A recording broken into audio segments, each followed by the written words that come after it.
What's up, everybody? Hello, and welcome into another YouTube live show tonight. I am John Kurtz.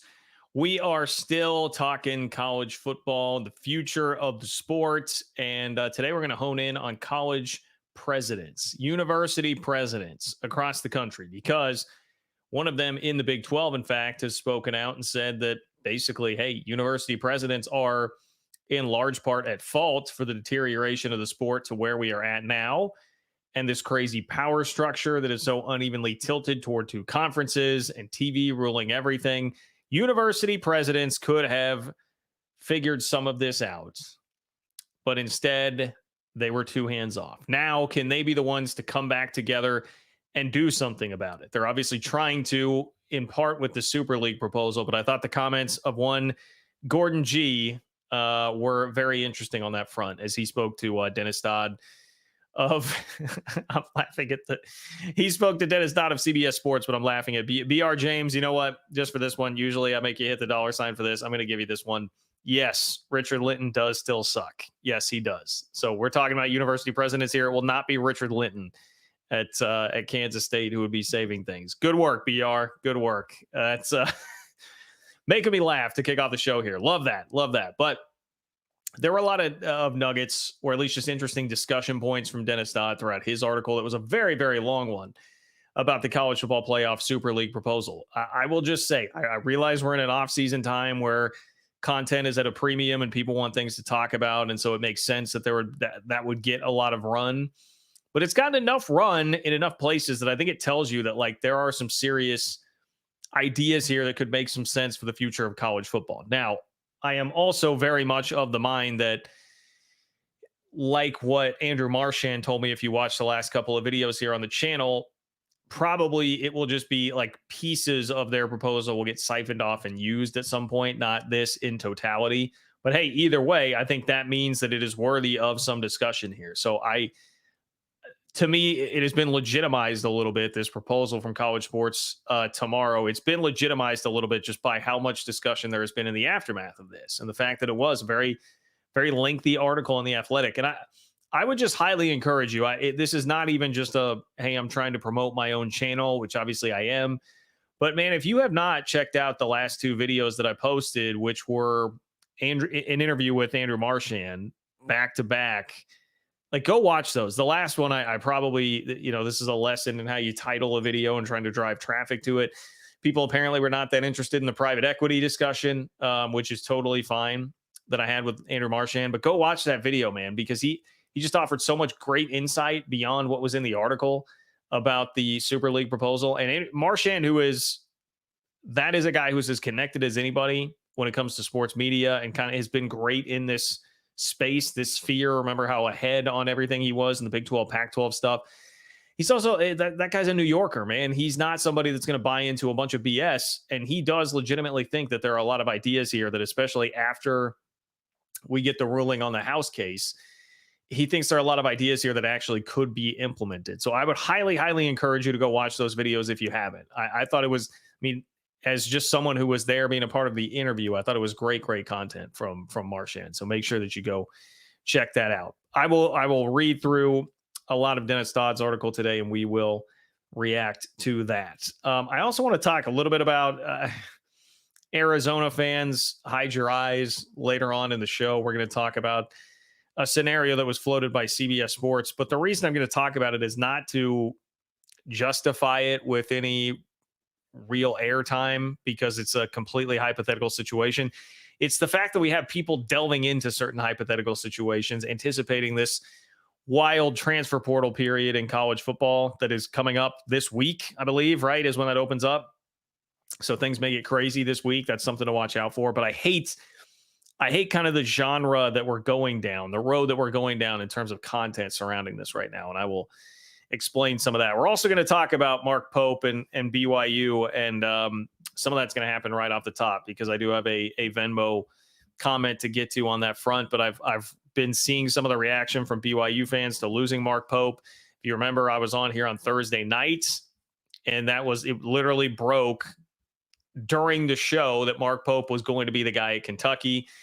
And so I know BYU fans have been reeling ever since then. Didn't get a chance to fully react to that over the course of the last show when most of the reaction was about Scott Drew at that point. So we can chat about that in the future of what's going to happen at BYU, because I do find fascinating the idea that BYU has typically hired somebody that is of the LDS faith, and the options are already very limited in general right now, but they're probably even more limited because of the time of year that you're trying to pick a coach here. Like, nobody wanted to be this last Power 5 school, Power 6 school to be hiring a coach because you were worried about what candidates would actually be there. And then if you're limited to somebody who is going to be of the LDS faith, I mean, that could get really tricky for BYU. So I understand why fans are in a bit of a tailspin. I think a lot of people would be, and BYU has continued to have guys hit the portal. You know, Khalifa, for instance. So it's down to Louisville, Kentucky, or coming back to BYU. So there's been a lot of that. You know what? We'll start there in just a moment. I will just get the housekeeping in before I get to Clint's comment from Venmo, and I appreciate you, Clint. But if you want to be a part of the show, click the $ below the chat box where it says "Say Something." That is how you can attach a donation to your chat. It will make it a super chat and pins it in a separate column for me to read on the show. Much appreciate all the guys who do that. It ensures that you make it on the show. You can let your voice be heard, control the content, and support the work that I'm doing to bring you conference realignment, college football, college basketball, Big 12 content, all on a regular basis here on this channel. Could not do it without your support. So I genuinely appreciate you guys who do that. You are amazing. Neelio, I'll get to you in just a moment because I've got to hit up my guy Clint, who contributed via Venmo, which is John-Kurtz-4 if you'd like to do that. If you're not watching this live, John-Kurtz-4 on Venmo, you can contribute to the channel there. And if you leave a question or comment with that, I will read it to kick off the next show. So that is a way you can still be a part of the conversation, even if you are not able to make it live. So Clint, what's up, Clint? Clint is a BYU fan. He says, love your show and appreciate the support as always, my friend. Clint says, it's gut check time for BYU. No bowl game and you lose a great coach. I'm worried about BYU being a cellar dweller. We have to expand the coaching candidates outside of the faith, and current OC Roderick, not good with QBs, in my opinion. Ugh. All right. So Clint's got a little dual sport frustration going on there. You know, football, I guess I just have more confidence in the long term in BYU football. I'm not in the minutia of it like you guys are, living it and breathing it every single day.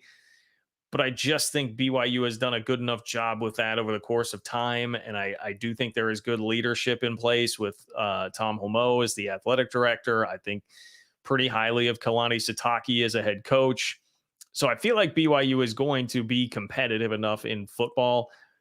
Basketball is a little trickier, one, because you're playing in the Big 12, right? And that is just such a bear of a league. It feels like if you make one mistake in a hire in basketball, like, you could fall behind so quickly.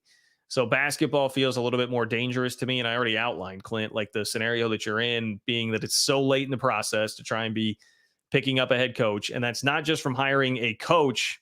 That is also because you've got to go get a roster. And now a lot of the BYU kids are in the portal. I'm sure Mark Pope is going to be trying to take some of them to Kentucky, like Khalifa, who I mentioned earlier. That gets pretty dangerous. It can be really difficult to build a roster and not feel like you're just going to be completely punting on this year. And I know I saw Ben Criddle said earlier, maybe a BYU fan could help me out and back me up here in the chat, but Ben Criddle said that it would be 14 days before BYU could make a hire here. Now, I don't know if that's 100% correct or not. I also read the Jay Drew piece at desert.com. And I know he's been covering BYU for a very long time, but I kind of read his summation and it was basically like, yeah, BYU's in a pretty tough spot. Also crazy that 12 months ago, the seat was getting a little bit warm for Mark Pope at BYU, and now he's the head coach at Kentucky. Crazy how much things can change. So I have an idea of the kind of situation that you're in basketball wise, and I get it. I get it there. And Clint, I kind of agree with you, man. I know that it's been the deal to stay within the faith. I understand why that's important.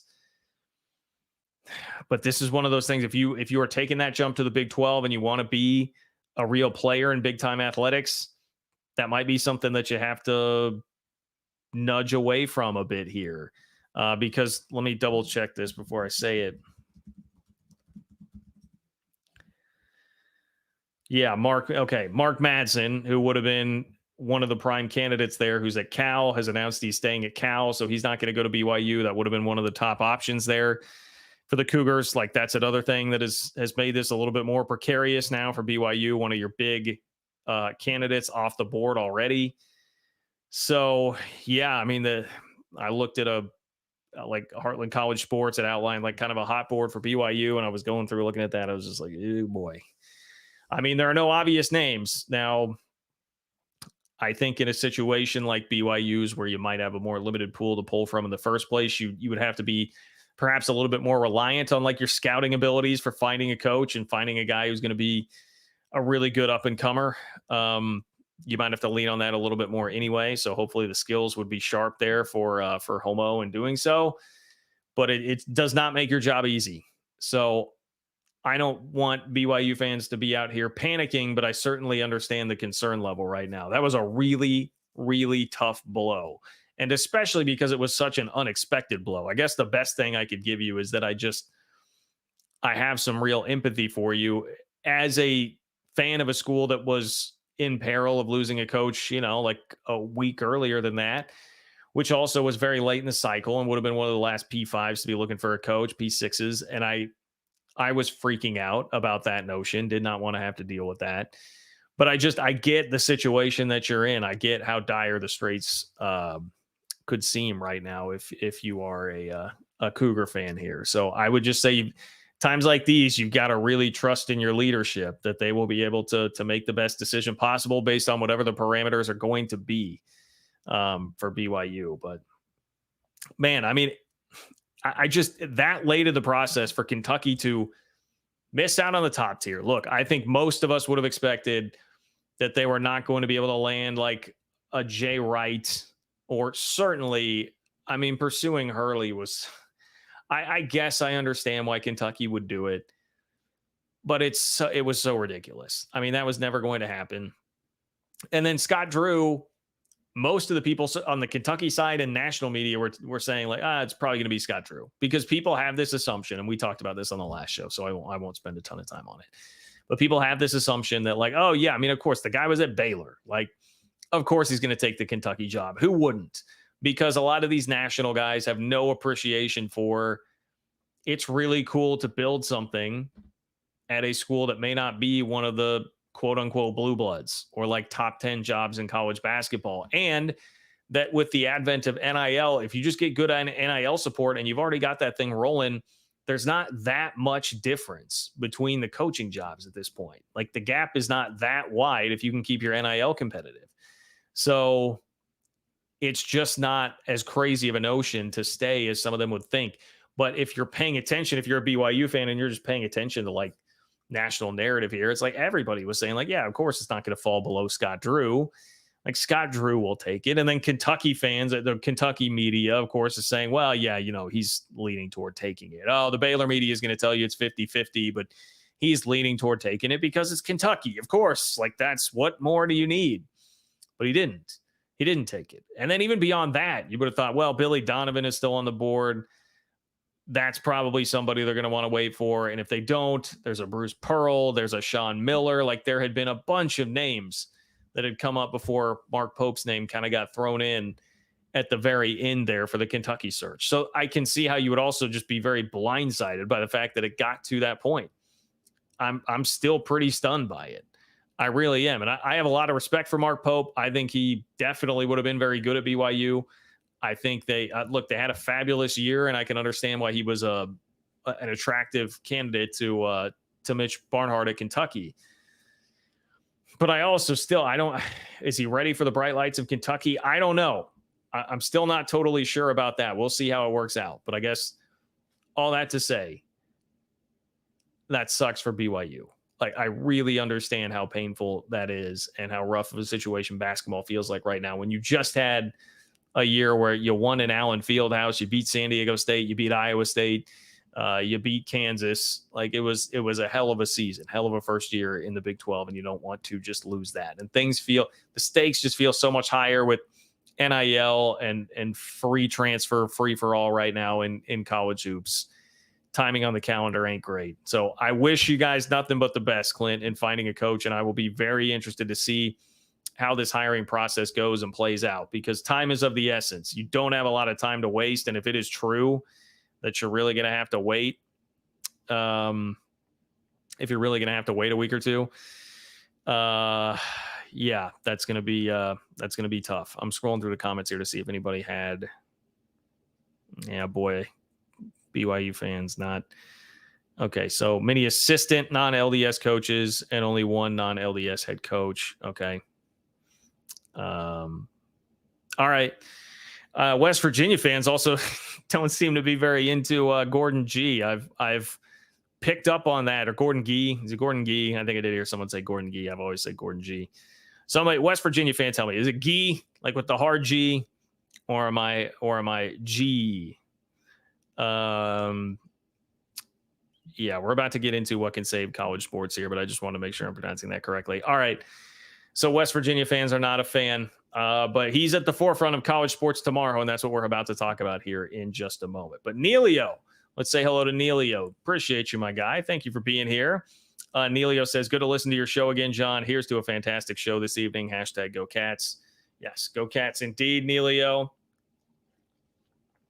I think you'll be pretty happy with what we're going to be hearing over the next few days and week, perhaps, in the transfer portal for K-State men's basketball. So go Cats to that. Neilio, thank you for your support, man. Always great to have you here, and appreciate you being a long time supporter of all the content that I've been doing in a bunch of different mediums. So thank you, my man. Prairie Dog. What's up, Prairie Dog? Prairie Dog. K-State keeps Tang and Kentucky loses their coach. Is this our third straight W over them? You could definitely say that. Man, Kentucky fans are a rare breed. Like, they are a special breed, Prairie Dog. I remember last year after Jerome Tang went and beat them, and then after the game said, like, we had more dudes than they did, basically said, like, hey, we had better players, and it doesn't matter that they have all these guys that have played there before. It's about who's going to be on the court right then. And boy, Kentucky fans did not like it all that he didn't kiss the rings. There was no kissing of rings from Jerome Tang in that. They hated it. And that really opened my eyes to, like, dude, these guys are crazy. Like, I swear they're more arrogant than Kansas, which, you know, Kansas fans have a lot of earned arrogance, by the way. Kentucky has not earned as much arrogance, certainly recently. But I feel like they're even ratcheted up a little bit higher, and the IQ is ratcheted down a few notches lower. And that just makes for a hell of a combo when you're talking about what you're going to see from a fan base on Twitter. So, yeah, I mean, not only that, Bruce Weber as a 9 seed in the tournament beat him in the Sweet 16. So, yeah, the 2018 W was pretty sweet, too. Pretty safe to say K-State owns Coach Cal. You definitely say that. So, Prairie Dog, I'm going to take it. I'll take the W. 3 straight for the Cats. Thank you for your support of the channel, my friend. Okay. If you guys want to be a part of the show, click the $ below the chat box. In order to do so, you can attach a donation to your chat, make it a super chat. It will pin it in a separate column for me there. If you could like the video, I would really appreciate that too. I'm not sure I even said that the first time. Please like the video. Totally free. 1 click. Just like the video. Great way to support the channel. And if you want to leave a comment in the comment section of the video, underneath the video, not the live comments, but the comment section underneath the video, that is also much appreciated and really helps. Let me know what you think about this Super League and the presidents, whether or not the presidents could be a force for positive change in football. That is the question here. So Dennis Dodd from CBS Sports wrote quite a bit about the Super League. I was actually kind of taken aback by how in-depth and long of a piece this was. People are really giving this a lot of thought. And I know most people dismiss it quickly. SEC, Big Ten would never agree to it. TV wouldn't agree to it. College football playoff wouldn't have happened if it were being seriously considered. I understand all of that. The reason that this is worthy of discussion right now is not because anybody thinks that it's going to be implemented next year. That's not the deal. But I've talked enough now with, like, Andrew Marchand, who thinks that pieces of this could be used. I think the pending litigation, like the House lawsuit, could very much force some of these into action, could change the climate enough that people need to consider some of these things. And whether or not it's the 80-team Super League or a more condensed 30, 40, 50 team Super League. I still think that some of these things are very important to be talking about right now. And yes, West Virginia fans, Gordon Gee is one of those. Gordon Gee. Did I ever get a clarification on that? Gordon Gee or G? Hard G. Okay, Gordon Gee. Gordon Gee is at the forefront of that with college sports tomorrow. So Dennis Dodd says the idea of creating a Super League format in college football is doable and brilliant in 2031, which is that's a good lead, man. That's a really good lead. And I feel like that's been a pretty consistent theme here. A lot of people have said, like, hey, man, if you were going to build college football out right now, that would be a great way to do it if you didn't have all these TV contracts and the political part that you're already entangled with, being that two leagues have so much more power than everybody else. Dodd says that's right in the time frame where current media rights contracts for major conferences and the college football playoff will be expiring. It's called cotermonious, which is derived from the Latin word for sharing a common boundary. It would be the perfect time to restructure college football to where the sport is owned by the schools and their media rights partners. Now is just not even close to the right time to implement those changes. That's one conclusion reached after CBS Sports spoke with sources at the Final Four in Glendale the past several days, soliciting opinions of stakeholders regarding discussions of a potential Super League, which was first reported last week by The Athletic. So Dennis Dodd talked to a lot of people, and that's why this article is so in depth. That's going to be the basis of a lot of this. You're getting a lot of thoughts from people who are involved in this pretty intimately in the college sports world. Dodd says former NFL Commissioner Pete Rozelle back then. So he's talking about the time when like the AFL came together with the NFL, right? Back then, former NFL Commissioner Pete Rozelle successfully lobbied his teams to share revenue equally under what was called a single entity structure, a model which has survived into today with while withstanding even Supreme Court challenges. With college sports strapped to a rocket heading toward an uncertain future, the 20 people involved in the venture dubbed College Sports Tomorrow are hoping for what seems to be, or are bracing for what seems to be a showdown against a future trying to be created by the Big Ten and SEC. Quote, here we go. Here's your guy. Here's Gordon Gee. First quote from Gordon Gee. He says, I do not believe that leaving it just to commissioners and athletic directors is the way to go, because when you do not get the view of the university as a whole. West Virginia president and College Sports Tomorrow member Gordon Gee told CBS Sports. Okay, so Gordon Gee is putting some of this on. Eventually, he's going to put it really more on the president, saying that they weren't involved enough, but saying that not getting the presidents involved didn't get enough of like the totality of the university involved in the decision-making process. And I guess what's funny about that, one of the first thoughts I had when I read that was, you know, how much did we hear Tony Altimore coming around and saying, hey, none of this is ever, this realignment crap, it's not going to happen. You know, first it was, there's no way like USC would leave the Pac-12 for the Big Ten. There's too much tied up in all this stuff, like the academics and the history. But it was all the stuff that was like beyond just the money and beyond just the football brand. And saying like, hey, that will matter here because these university presidents really care about this stuff. And Gordon Gee is basically saying like, well, no, the university presidents actually like weren't involved enough.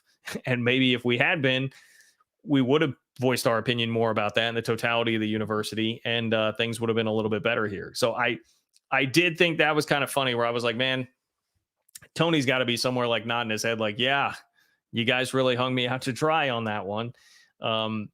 Because that is not at all the way that it played out. And it just, some of that seems to just be sign of the times for me, man. Like it's moved so far in the direction of pursuing the almighty dollar, especially now that we're getting involved with having to pay players and potential lawsuits coming down the pipe. It has moved so starkly in that direction that it seemed very clear to most of us who were really paying attention that it was moving away from that, even if the ideal would be, university presidents would not want to be doing any of that. So here's another Gordon Gee quote. Quote, I think the university presidents have been the root of the problem here. So now he's calling them the root of the problem. Not just like, hey, you would have gotten a more comprehensive view of everything had the university presidents been involved. Now they're the root of the problem. We have ignored. We have not been engaged. We have not paid enough attention. And I am the poster child because I paid a lot of these coaches millions of dollars. We just thought life was going to go on. Okay, how do we feel about that, West Virginia fans? Gordon Gee just said, we are the problem. We're the root of the problem. We have ignored. We have not been engaged. We have not paid enough attention. And I am the poster child. I mean, that sure seems to fit, right? That sure seems to fit what West Virginia fans are saying about being really frustrated with Gordon Gee. Quote, we should have been thinking more progressively for a long period of time. My view is that to stimulate the conversation, get enough university presidents together to solve this problem. That's where, I mean, look, I will accept his apology basically for saying, like, we have not paid enough attention. We have not been engaged enough as university presidents. I can totally accept his apology there and be like, okay, that makes sense, dude. I feel like you guys probably could have helped. And, you know, in the Pac-12's case, if you would have just had university presidents with more of a clue, not just university presidents who are more involved, but who just had a better awareness of the entire landscape of things, it probably would have left college athletics in a much better shape. I can accept that and say, thank you for saying that. It would have been great. You are correct. In an ideal world, that would have been awesome. The part where it's like, now let's just get a bunch of university presidents together to solve the problem, that does feel to me a bit naive. I guess I could say it that way. That feels a bit naive. I think the toothpaste is out of the tube, man. Like, pitching in on college sports tomorrow, I think is great. And putting together this type of framework for what could work for the future of college football is great. But I don't see that as like university presidents being the only ones capable of doing that. And I frankly, I don't think if you just took university presidents across the country and they were the only ones working on this, and you didn't have the number 2 guy at the NFL working on this, you didn't have input from other athletic directors and people in the college sports world, that were just university presidents, man, you've got the turnkey NRG guy, the one at the consulting agency who hires like every conference commissioner. If you didn't have those guys and it were just university presidents, I have a hard time seeing anything as good as this coming out of it, like ideas as good as this coming out of it. I think it's not just that university presidents have been disengaged, it's that they also have generally been terrible when it comes to realignment, decision-making and input, and all of those sorts of things. Some of it is just pure ignorance. Some of it is just not paying enough attention, all of that. But the university presidents have not earned my trust when it comes to like the future of the sport here. And they also, I think, have built up such a reputation as such, as just people that have not been very helpful in all of this and would not be the best decision makers, that I think that reputation precedes them enough that no one is going to really be like, yeah, we'll just put it all in the hands of the university presidents. I guess if they want to keep doing kind of a think tank and coming up with ideas and floating them out there and see how people latch onto them, then fine. And, you know, if we're talking about lawsuits and money that's going to have to be paid by the universities because of that, and perhaps, you know, like cutting sports, that probably does start to invoke a university president's involvement a little bit more. Fair enough on that. But I don't know. It just feels like this is all advanced beyond that. Like, if you guys were ever going to be a legitimate buffer, a legitimate barrier between where we're at now and where we used to be, you've already allowed that to happen. Toothpaste out of the tube, man. It's really hard to put that back in. Like, Greg Sankey and Tony Petitti have the power. That's who has the power. So, and Fox and ESPN, the C-suite at Fox and ESPN, and Petitti and Sankey have the power. I don't think you're going to be able to grab that back. You can throw as many university presidents as you want into one room. I don't think that's coming back. So that would be my problem with all of that. I'm of two minds here. Gordon Gee is a part of a group in College Sports Tomorrow that I think has put together a nice proposal for the future of the sport. And I am optimistic that some of the things that they have proposed will get used in some form or fashion. However, if his whole thesis is it's got to be university presidents that save this thing, then we're all dying. We're all dead. Nothing's happening. Like, that's not going to be it. Just based on what we have seen from them and the fact that I don't think there's a whole lot of level of trust from anybody else in it, or just willingness to let them make decisions. Like, it's gone beyond them. It's gotten past them. So my thoughts there on what Gee had to say. The article does say the history of presidential involvement in NCAA reform has been uneven. It goes back to 1984 when the President's Commission was established to oversee things after a series of high-profile enforcement cases. The corruption persisted, and so did the money. Dodd says college sports is at a point where the money is about to run out. When that happens, the stakeholders always find a way to get more. The schedule moved to 12 regular season games in 2006. Games were played on Friday nights. Don't forget the college football playoff and all its riches are only 10 years old. So he's saying, look, if there's more money to be made and they feel like they need to make more money, they will find a way to make more money. They'll do it by moving to 12 regular season games. They'll do it by playing games on Friday night. They're going to do it by playing games whatever night of the week. And the college football playoff expanding anything and everything they can do to make more money. Now schools are preparing for what might be an 8-figure budget hit in upcoming legal settlements that may lead to hard decisions on whether to cut other sports within the athletic department. And yeah, that is back to the lawsuits. Everybody is having to gear up and brace for impact on what the lawsuits are going to be. Let me pop in here real quick for a couple of super chats. If you want to be a part of the show, click the $sign below the chat box in order to attach a donation to your chat, make it a super chat, and get on the show tonight. You can make your voice heard, control the content on the show tonight, and support the work that I'm doing to bring you college football, conference realignment, college hoops, Big 12 content, all here on this channel. I could not do it without your support. We say hello to Brody. What's up, Brody? Very kind of you, my friend. Kurtz is that guy. Go Cats. I agree on both of those accounts. Go Cats. And yeah, I would say Kurtz is that dude. You know, he is. Thank you, Brody. Thank you for your support of the channel. And thank you for being here tonight, my friend. Alpha Cat. No way I would want Dick Linton involved. Hey, we've got two Richard Linton references tonight. West Virginia doesn't seem to like their president very much. K-State fans, I know, don't like their president very much. So, yeah, shout out to that. I would not. Thank goodness that Richard Linton does not appear to be in college sports tomorrow. It's not somebody I would want making decisions there at all. At all. R Web, what's up, R Web? R Web says, might I remind you, John, it took the presidents to expand the college football playoff in spite of Sankey and the alliance. Shanky, my bad, Shanky boy. I ran right through that and missed you taking a little bit of a dig at Sankey there. Well, I would say it was almost more like in spite of Jim Phillips, you know, being somebody that wanted to throw up a roadblock for the expansion of the college football playoff there for a little while. But I guess that's covered in the alliance. Fair enough. Fair point. That's covered in the alliance. Jim Phillips was certainly a part of that with the alliance. Yeah, well, I guess our Web, then I would say we can revert back to the way Dennis Dodd put it, which is that it's been a mixed bag when presidents have become involved in things like this. And I'm just still not real optimistic about what they could do about a problem that is this big in the sport. I feel like you've got to find you've just got to keep churning out good, reasonable ideas. To me, the path is this. Continue churning out good, reasonable ideas like they've already done. Wait for the lawsuits to hit. Wait for everybody to be scrambling when these come down, because people will be scrambling. Schools will be scrambling, and hope that they will start to look at this and be like, well, we got to change something because this is not very tenable. We're going to have to do something different. These ideas are already out here. They've been kind of top of mind because people have seen them. They're now aware of them, and we need to go explore these a little bit deeper. That to me would kind of be the route. And I don't know.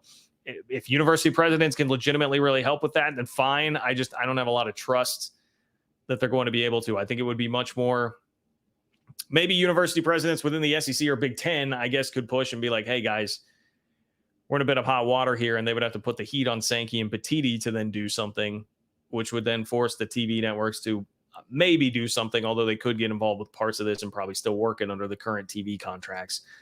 But those are the guys that would have to be the decision makers here. I don't know. Fair enough point that they did bust open the alliance trying to stop things, and Jim Phillips trying to stop things, and that whole ridiculous charade that was going on for a while there to stop playoff expansion. So, okay. Our Web checking me a little bit on that, sticking up for the university presidents, sticking up for the Gordon Gees of the world. But appreciate it, our Web. Always great feedback, and love having you in the chat here. And congrats, by the way, our Web on keeping Scott Drew. Just saying that presidents are less tribal than commissioners. You are correct about that. Our Web. That's a good point in that, like, the commissioners for sure are going to be, I mean, the commissioner's job, like quite literally is you're working for the bottom line of the conference, right? It's not, and it's just athletics. So university presidents are seeing a much more big picture there. They're going to be more willing to think about friends in other conferences, other parts of the country, for sure. So yes, their whole demeanor and temperament is going to be different than even, I would say, even athletic directors too, but certainly the commissioners. And also, you do have to keep in mind that that gulf grows now too because of the type of commissioners that are being hired. Like these are no longer the Bob Bowlesbys of the world who have worked in college athletics for a very long time, have that as the background, have all those connections. No, we're going in and bringing Brett Yormark in from Rock Nation, right? From working with Jay-Z. We're bringing Tony Petitti in from the TV world. These are not the same type of background guys that have been brought in before, right? George Kliavkoff was from the entertainment world in Vegas. It's a totally different breed of commissioner now too, who has even less of a tie to it. So I guess if the idea is then to fight back with people who have been much more involved in college athletics and would theoretically care more about the soul of the sport, then I can buy that a little bit too. So Dodd says here in the article, college football itself is also undervalued, at least in terms of what it could be as the nation's second most popular sport.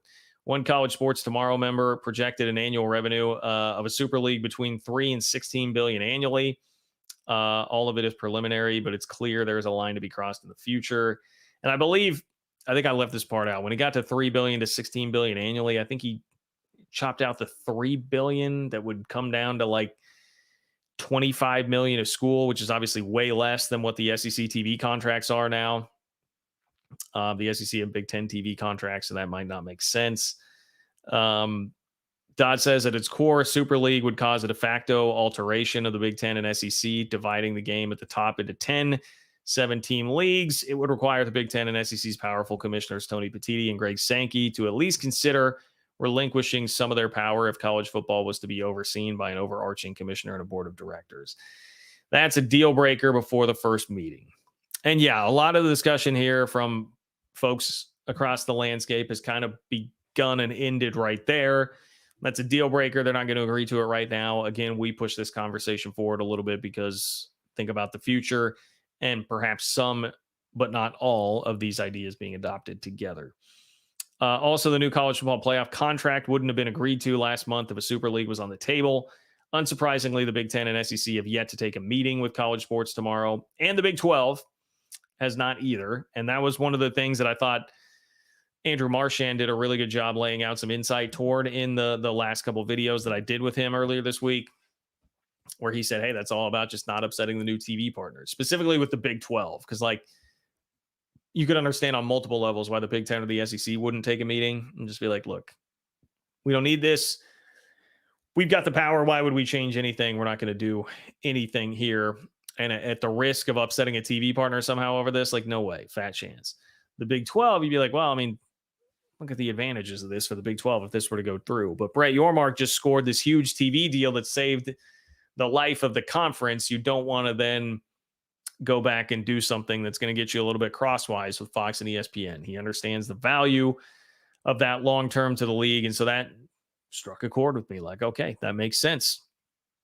Makes sense as to why the Big 12 would be careful, walking on eggshells a little bit with all of this. Dodd says, doesn't mean it's impossible, even though the Big Ten and SEC haven't taken a meeting yet. Doesn't mean it's impossible. Any structure can be altered. Anyone can be bought out.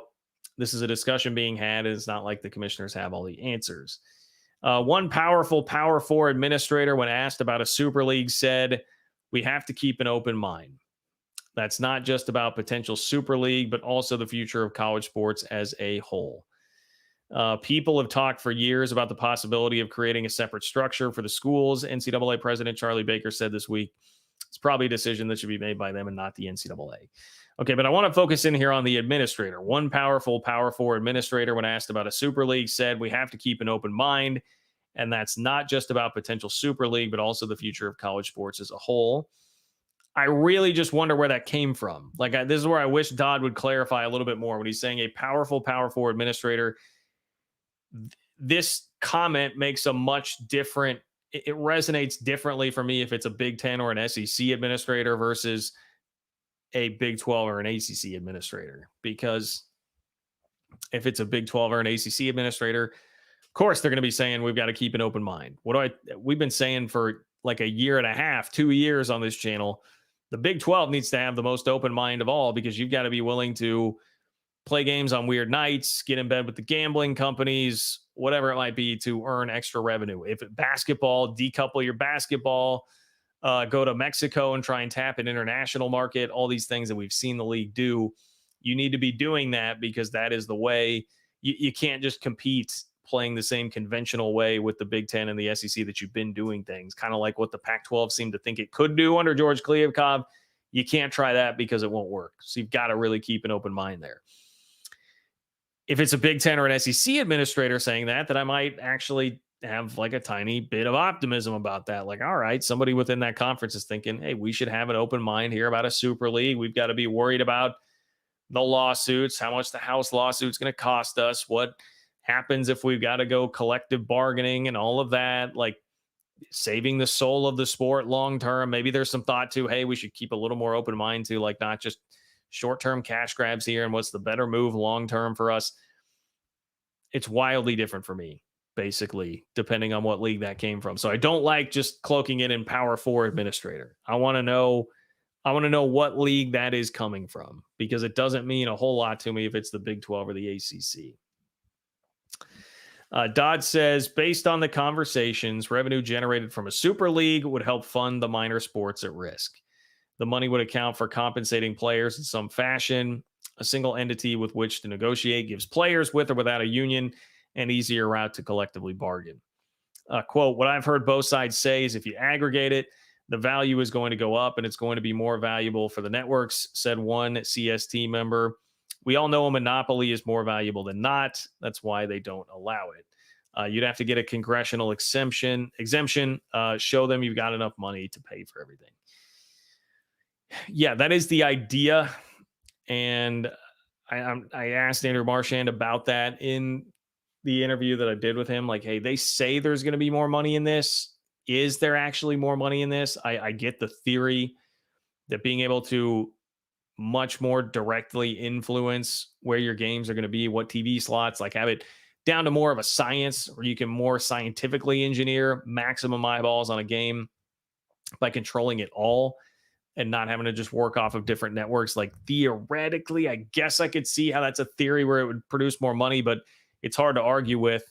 No, the actual better way to do that, at least in the short term, would be to just consolidate all the big brands. I think then it comes, which is what the Big Ten and SEC are already doing. And then to me, I think it comes down to more of an argument of like, do you try and think about the long-term future here? Even if you're just thinking about money, if you're thinking about it long-term, wouldn't it be better if you kept more schools involved, kept everybody really caring about it, and then engineered the time slots? And would that net you more money in the long-term future as opposed to just doing the short-term thing and consolidating brands for right now? That would be my thought on that. But Marchand was a little bit skeptical, like me, at the idea that it would actually be better monetarily for everybody to do this thing with the College Sports Tomorrow plan. It's not that easy, of course. When hearing of the Super League proposal, one TV executive had a wry observation that the schools of the two leaders involved in this endeavor, West Virginia with Gee and Syracuse with their chancellor, might be left out. So they're saying, look, West Virginia and Syracuse have their leaders involved in this, trying to tell us all about it, and they're two schools that would stand to be left out. So what does that tell you about this plan? And look, you can't ignore that. Yes, quite obviously, it is a plan that would help the schools that are not in the Big Ten or the SEC more than the Big Ten or the SEC, even if it might be kind of like a, hey, this will actually help you for the long-term future here, Big Ten and SEC, even if you're not seeing it right now. Would be more like, hey, we're going to make you eat your vegetables. I know you don't fully understand why that matters right now. You're just a kid. We're going to make you eat your vegetables because you'll appreciate this more long-term. It would be more like that for Big Ten or the SEC, whereas, ACC, Big 12, need it for legitimate survival at this point. Here's a quote from Bubba Cunningham, who's the North Carolina athletic director and is a College Sports Tomorrow member. Quote, I know we all say we don't have any money. Look at Stanford. When COVID hit, they dropped 11 sports. They brought them back, but when money gets tight, you're not looking at taking money from football and basketball. If we really want to maintain the Olympic sports, we need more money. And no one else has said, here's a plan. We just write about that. This is a group saying, here's a plan. Not everybody has. This is a group that does have a plan and is saying, here's a plan, and trying to do something about it. I'm still, again, the problem there would be, I would just ask Bubba Cunningham, do you have proof or some way of getting a better idea of what this would be monetarily and how, because it's a risk that no one's going to take unless you can really kind of prove to them, hey, there would actually be more money in this. If there is more money in it, you don't have to make the case like, oh, we used it on the non-revenue generating sports to keep them around. Like, whatever. If it's just more money, like, everyone will take it.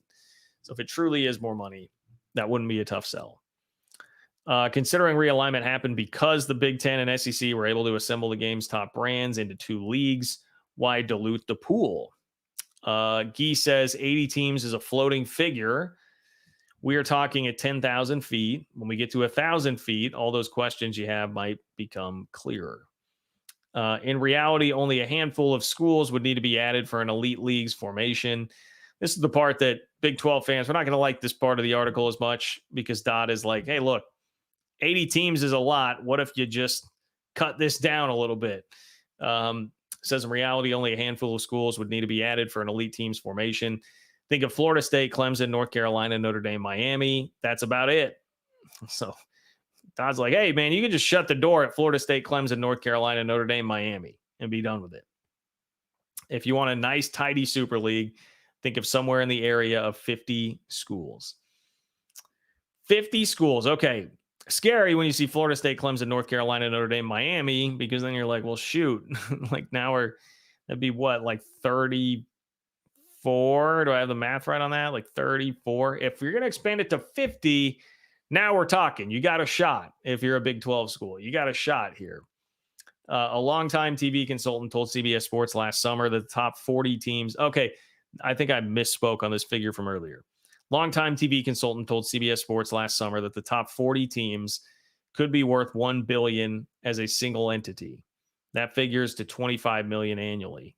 Other sources of income would exist, but the current SEC $60 million and Big Ten $75 million media rights are far greater. So that was the point there. If you just consolidated these top 40 teams, made them a single entity, tried to take that to TV, that could be worth $1 billion. But then if you chop that up and divide it by 40, that's only going to be $25 million annually for every team, and it's well behind. I mean, that's even behind what the Big 12 and the ACC would be making right now. So, like, nobody would be happy with that from the Big 10 or the SEC for sure. The Super League may provide the opening for private money to invest in college football. Now we're getting into private equity here. How would it work? Think of Goldman Sachs owning shares of the Super League. There are major financial stressors on college sports at the moment. One Power 4 AD told CBS Sports that if schools are on the hook for a settlement in the upcoming landmark House versus NCAA trial, that's going to define a new subdivision. And that's a quote. That's going to define a new subdivision. Private equity would, and I guess the idea there would be like it's just going to be so much money that only some schools would be able to. I'm assuming here the idea is that only certain schools would be able to like really truly afford to do that and keep going. That's going to define a new subdivision. Private equity would address the shortfall. One person close to the situation called such investment stopgap funding to keep athletic departments solvent. Or is the idea, I'm just thinking out loud here, guys, is the idea new subdivision is who's willing to get involved with private equity. Private equity would help address the shortfall that schools would be losing in the House versus NCAA trial. One person close to the situation called such investment stopgap funding to keep athletic departments solvent. Having a super league would enhance a portfolio's worth. Imagine a powerful investment house such as Redbird Capital having access to brands like Michigan, Texas, Alabama, USC, and others. The big private equity firms are interested. Done right, they would be funding the transition from the collegiate model to a world where college athletes are compensated. I like that piece because it just gives you a little bit more of an idea of like, what are the practical steps here? How would this go down? If private equity were to get involved, it would be a bridge for these schools to get through the House lawsuit and get to whatever the next iteration of college football is going to actually look like. And that does make some sense, but you are running major risks there because, man, we think that I was talking about commissioners now being hired from outside the college sports world. They're not going to care as much about the soul of the sport. Private equity would care a zip about the soul of the sport, man. They would not give a rat's what about the soul of the sport. So they're just going to be about the bottom line, making money. They got shareholders, all that stuff, man. They need to make money. And that would be at the end of the day how they're going to base their decision making.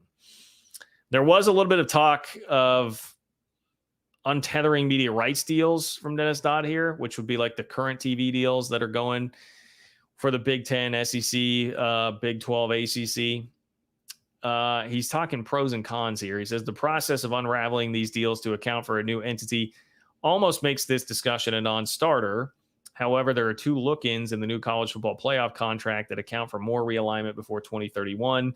Those look-ins probably didn't account for the emergence of a super league, but could ostensibly be used for it. There's already speculation that a super league is a look at the next round of consolidation.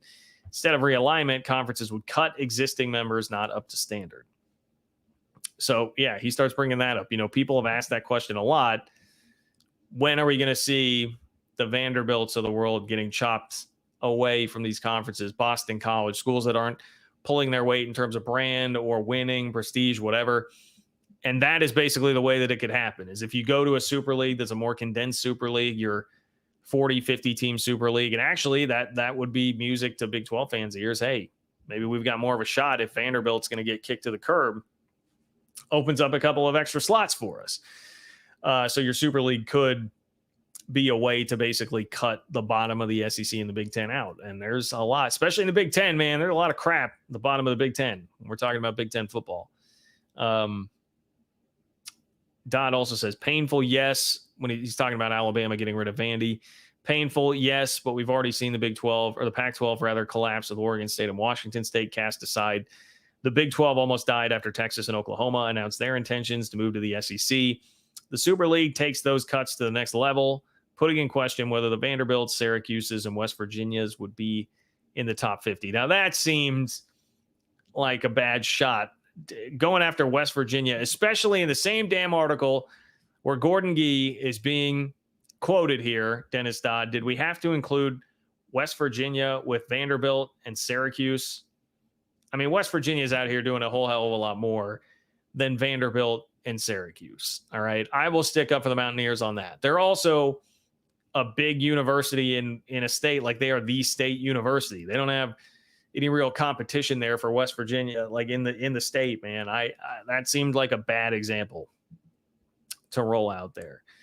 But whatever. Dennis, I guess you can file the complaints on Twitter, West Virginia fans, if you want to there. But just know that I'm standing up for you for the fact that you were included in that article, man. I would say some anti-Big 12 bias, but I guess at least, there is an SEC team in there. There is an ACC team in there too. His point is, he says it's a ruthless world. At some point, it'll get even more ruthless. So there's the Dodd article. A lot of thoughts coming from different corners of the college football world that he talked to, and college sports world that he talked to at the Final Four. Provokes a lot of discussion. I appreciate him doing that with the article and at least acknowledging, hey, there are some good ideas here. There is a chance some of this stuff would get implemented. There's even a chance that this could be basically what we end up with, even if it's less teams. It's just going to have to wait a while because we're talking about 2031 before that would be in any way realistic with TV. So I think that's kind of where we're at with the Super League. I think it's a good summation article of where most people are at with it. Let's squeeze in Aloha Nate. What's up, Aloha Nate? Aloha Nate 2004. Appreciate you being here. Aloha Nate says Super League includes promotion and relegation. Oregon State and Washington State basically got relegated, and everyone is sad for their athletic future. Why ruin an athletic department? Well, the promotion of that I think they have covered a little bit here because it does include promotion and relegation, but the top 70 teams are safe. And the top 70 teams are all the teams that were in the Power Five conferences as we knew them before the Pac-12 exploded. So Oregon State and Washington State would be permanently in. They would not have to worry about relegation. So you'd be taking schools that right now are G5 schools anyway. They would get the opportunity for promotion and relegation. So I would argue that you're not really doing the ruining an athletic department thing on that. You're giving them a chance to literally play their way in, which they didn't have before. They could literally like play their way into the Power Five essentially, with all of that. So the fact that you are making the teams safe that are currently Power Five, they would not be in jeopardy of losing that status. That I think is the part that would solve that if you're going to keep that aspect of it. So I understand because, yeah, Oregon State, it would be tough. I think the reason you'd have to do that is because, yeah, if you're Oregon State and Washington State and you get relegated, like you could get buried pretty fast and that could dramatically change the future of your athletic program. They're trying to throw a bone to everybody here and say like, hey, Power Five, you made it. You're there. Let's go. Keep you in the club. Move forward. You'll be all right.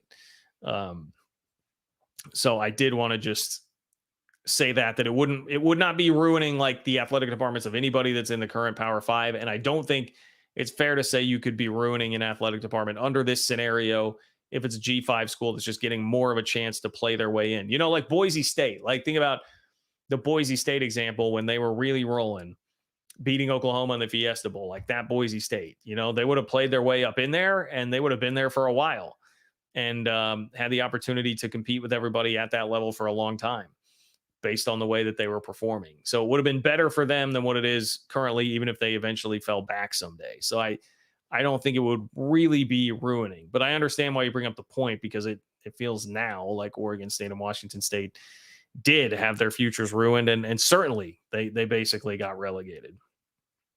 Appreciate you. Aloha, Nate. It is buzzer beater time. If you've got something, you've got like 2, 3, 4 minutes left to get it in on the show. Click the $ below the chat box in order to do so. If you could like the video, I would appreciate that as well. And if you're not watching live, John-Kurtz-4 on Venmo, you can leave your question or comment there, and I will read it to start the next show like I did with Clint earlier today. So buzzer beater time. Click the $ below that chat box if you want to get something in. I want to talk about this very briefly. This was another CBS Sports story that I saw. And actually, the only reason that I did catch it was because it was under the like related stories to the Dodd article that I was reading. But it's the second time that I've seen a piece like this written, and I understand why it's written. I get that it's a content game. We all need content.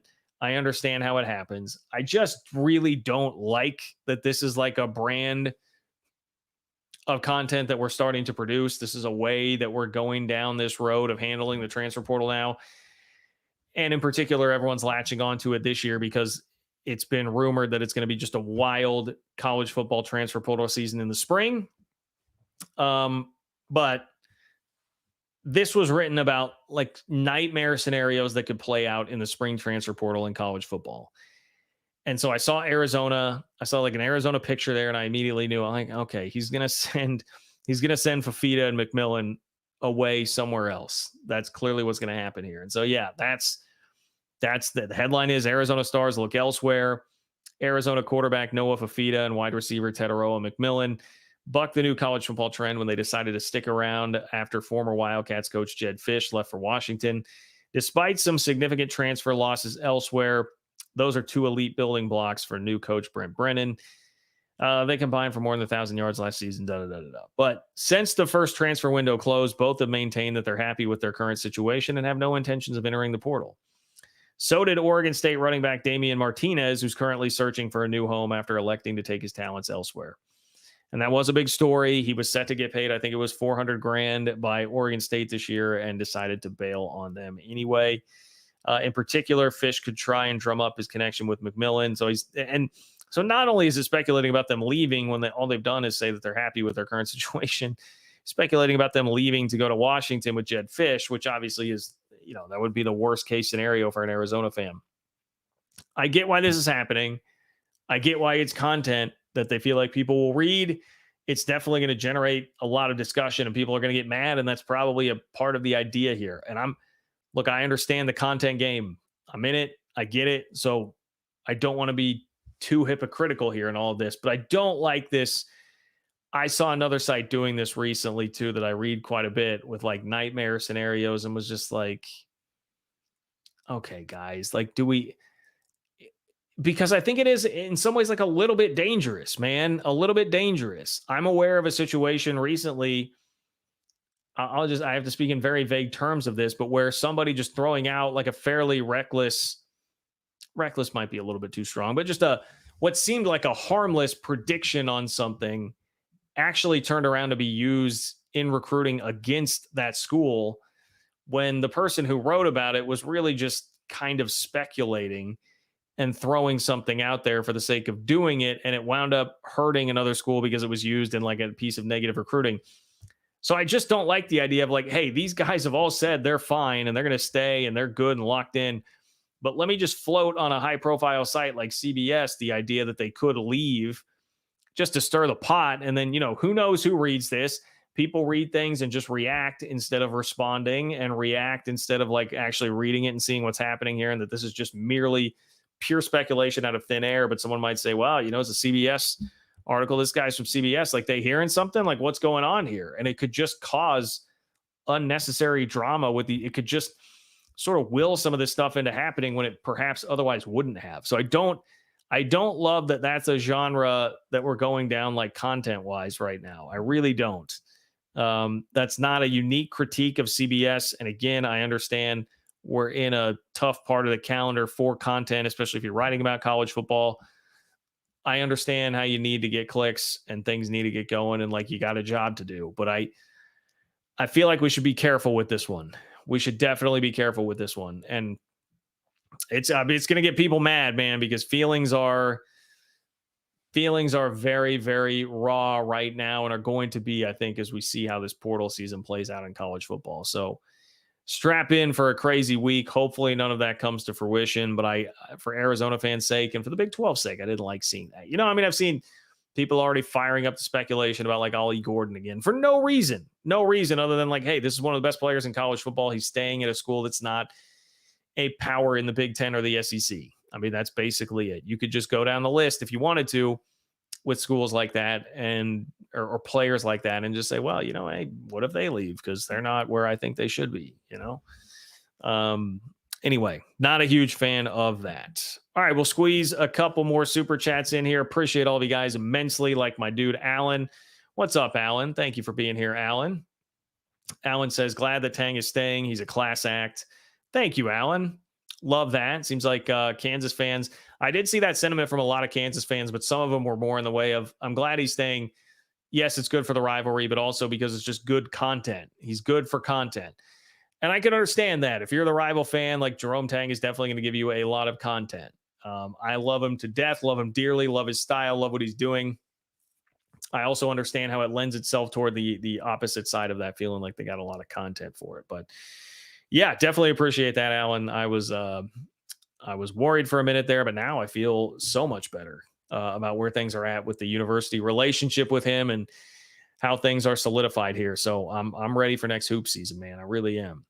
Alan also says, excited for upcoming Jayhawk football season. Rock Chalk Jayhawk, Alan. As you should be, Alan. I did see that KU did. Were they actually calling it a spring game? I saw KU fans saying that it was basically just like a glorified practice. I saw one highlight. I think it was Jalen Daniels to Quentin Skinner on a deep ball. Looked like a nice throw.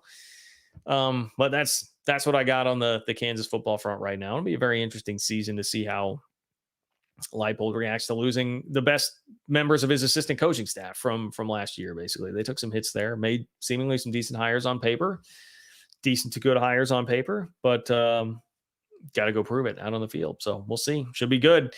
They've got the schedule. I think that sets up for them quite nicely, Alan, if they are going to be legit and ready to roll this year. Appreciate you, my friend, for being here as always. Same deal with Daniel, my guy Daniel, cat fan in Huskerland, aka Daniel Osborne. Thank you, Daniel. Thank you for being here and for offering your support. Daniel says, great show, John. Kentucky got lucky in 51. They sure as hell did. We were talking about Kentucky earlier and K-State, the NCAA tournament against Kentucky. Beat K-State in a national championship game when K-State's best player was hurt. So, all your natty jokes, everybody, could have been a little bit different had K-State had a healthy roster. back then in 1951. But it is what it is. We'll shoulder the brunt of all of that. We'll shoulder the no natty jokes. We'll keep moving forward. But yeah, it's a good point, Daniel. It's a good point.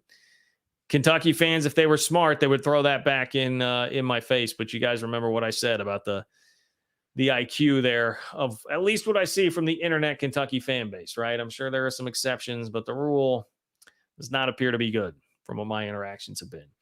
Daniel, thank you so much. Hope you and the family are doing great, and appreciate you and your support of the channel and the cats.